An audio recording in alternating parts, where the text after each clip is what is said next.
Kapitan ang kaharap nyo. 13 years akong naging barangay captain. Huwag nyong lokohin ang inyong mga report at inyong kapulisan.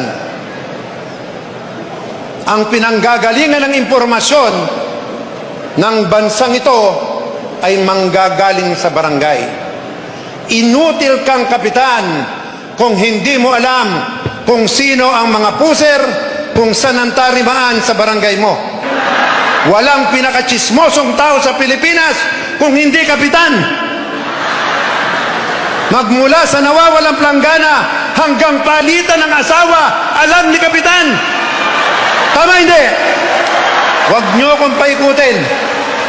Kaya kung ang hinahanap lang natin ay mga puser, magnanakaw, akyat bahay, alam ni kapitan yan. Totoo ba na drug free na dito sa barangay mo?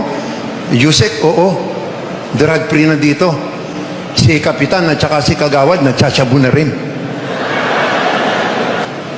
Ngayon lang nagkaroon ng Presidente's fight against illegal drugs. My God, I hate drugs. Mga kapitan, kagawad, Secretary Treasurer, SK, Boss, in-extend kayo. Wala nang eleksyon na mangyayari sa Mayo. Ang eleksyon nyo ay gaganapin sa December 5, 2022. Hindi na kayo mangangampanya.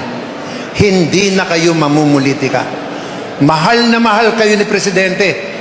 Ang saya nyo, nakakadalawang extension na kayo. Tama hindi? Sumagot kayo. Tama hindi? At ngayon, anong pinag-uusapan sa Senado?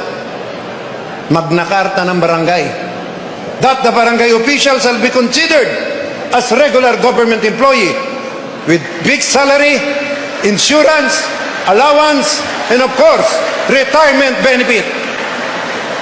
Ano pa gusto nyo? Kaya kayo ngayong mga kapitan, mga kagawad, Secretary Treasurer, kanina, puro parangal ang binigay sa inyo. Ang sinabi ni Governor, ang sinabi ng ating mahal na General Elazar, sustainability.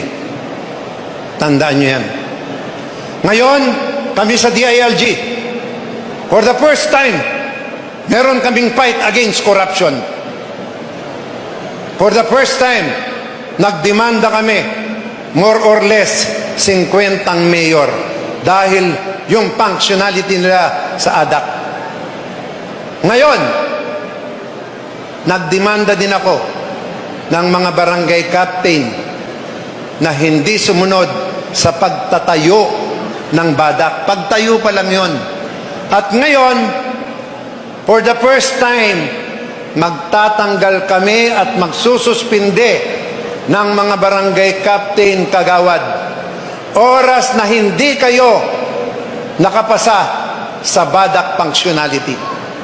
May grading system ngayon, 1 to 100. Pag 50 pababa ang grado ninyo, asahan nyo na yung first kagawad nyo na ang uupo.